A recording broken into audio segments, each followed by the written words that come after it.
बिहार की राजधानी पटना में आज एक बड़ी राजनीतिक बैठक हो रही है। बीजेपी विरोधी विपक्षी पार्टियों की बैठक में राहुल से लेकर ममता तक, केजरीवाल से लेकर अखिलेश तक विपक्ष के टॉप लीडर शिरकत कर रहे हैं। एजेंडा एक ही है, 2024 के चुनाव में एकजुट होकर बीजेपी को हराना।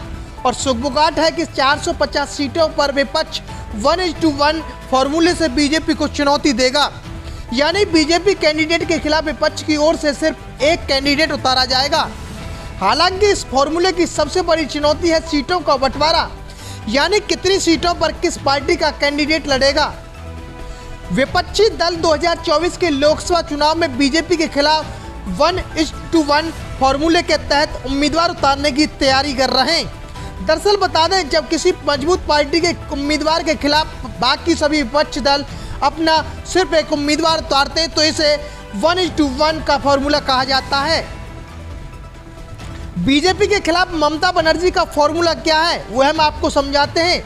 कर्नाटक विधानसभा चुनाव में 13 मई को कांग्रेस की जीत के 2 दिन बाद पश्चिम बंगाल की मुख्यमंत्री ममता बनर्जी ने एक प्रपोजल दिया था। उन्होंने कहा कि हम उन राज्यों में कांग्रेस का समर्थन करेंगे जहां पर उसकी जड़ें मजबूत हैं और इसके बदले में कांग्रेस को क्षेत्रीय दलों को उनके गढ़ में समर्थन देना चाहिए। ममता ने पारस्परिक गठबंधन की शर्त भी रखी है।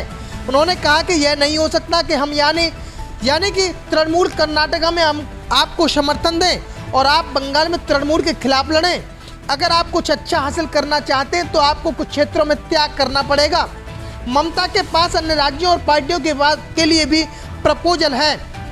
ममता बनर्जी पश्चिम बंगाल में बीजेपी को कमजोर करने के लिए बिना शर्त समर्थन हासिल करना चाहती हैं और साथ ही वह कहती हैं कि यूपी में अखिलेश यादव की सपा मजबूत है, इसलिए हमें यूपी में सपा का समर्थन करना चाहिए। ममता का प्रपोजल यहां उन सीटों से है जिन पर 2019 में कांग्रेस के जीत दर्ज की थी, जिन पर वह बीजेपी के मुकाबले दूसरे नंबर पर थी। दूसरी ओर ममता बनर्जी का यह भी मानना है कि कांग्रेस राजस्थान, मध्य प्रदेश, छत्तीसगढ़ और गुजरात सहित देश भर की लगभग 200 लोकसभा सीटों पर मजबूत है और इन 200 लोकसभा सीटों में से 91 राजस्थान, मध्य प्रदेश, छत्तीसगढ़ और गुजरात में है। अगर विपक्षी एकता के लिए ममता का फॉर्मूला लागू किया जाता है तो कांग्रेस को 227 से ज्यादा सीटें नहीं मिलेंगी और ये वे सीटें हैं जिन पर 2019 में कांग्रेस ने या तो जीत दर्ज की थी या वो बीजेपी के मुकाबले दूसरे नंबर पर रही। इसके अलावा 34 सीटें ऐसी हैं जहां पर क्षेत्रीय पार्टियों के मुकाबले कांग्रेस दूसरे नंबर पर रही है। माना जा रहा है कि ममता इनमें से भी कुछ सीटें कांग्रेस को देने को तैयार हो सकती है। पश्चिम बंगाल की अगर बात करें तो राज्य में लोकसभा की कुल 42 सीटें हैं। 2019 का लोकसभा चुनाव कांग्रेस और लेफ्ट ने मिलकर लड़ा था।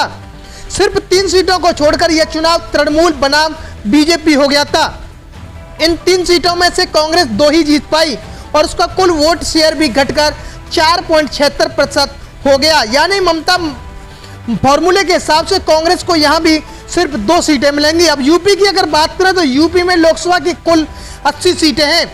2019 लोकसभा चुनाव में कांग्रेस 67 सीटों पर चुनाव लड़ी थी, लेकिन जीत सिर्फ सोनिया गांधी की सीट रायबरेली पर मिली थी।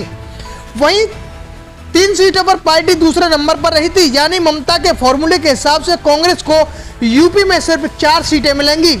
अब बिहार की अगर बात करें तो बिहार में लोकसभा की 40 सीटें हैं। वर्तमान में बिहार में कांग्रेस, जदयू और राजद तीनों महागठबंधन का हिस्सा हैं। कांग्रेस ने 2019 में 9 लोकसभा सीटों पर चुनाव लड़ा था, लेकिन जीत मिली सिर्फ 1 पर। साथ ही 2 सीटों पर बीजेपी के मुकाबले नंबर 2 पर ही रही, यानी कांग्रेस को यहां भी 3 से ज्यादा सीटें नहीं मिली। अब कर्नाटक की अगर बात करें तो कर्नाटक विधानसभा चुनाव में जीत के बाद कांग्रेस ने कहा कि लोकसभा चुनाव में गठबंधन होने की स्थिति में 350 सीट से कम पर चुनाव नहीं लड़ेगी। देश में लोकसभा की कुल 543 सीट है। कांग्रेस ने 2019 में 421 सीटों पर चुनाव लड़ा था और ऐसे में वह विपक्षी सहयोगियों के लिए 193 सीटें छोड़ने को तैयार है। राहुल ने भी अमेरिका दौरे के दौरान कहा था कि विपक्षी एकता के लिए कुछ गिव एंड टेक करने होंगे। कांग्रेस ने नीतीश कुमार को भी इस बारे में जानकारी दे दी है। माना जा रहा है कि 3 राज्यों में यानी कि राजस्थान, मध्य प्रदेश और छत्तीसगढ़ विधानसभा चुनाव के बाद कांग्रेस सीटों पर अंतिम फैसला लेगी और यहां पर कांग्रेस की जीत और हार का असर सीटों पर भी पड़ेगा। भाजपा के खिलाफ बन रहे महागठबंधन को लेकर सीटों पर लगातार कयासबाजी तेज हो गई है। हालांकि देखना ये होगा कि विपक्षी सीटों का फॉर्मूला क्या कुछ रखा जाएगा।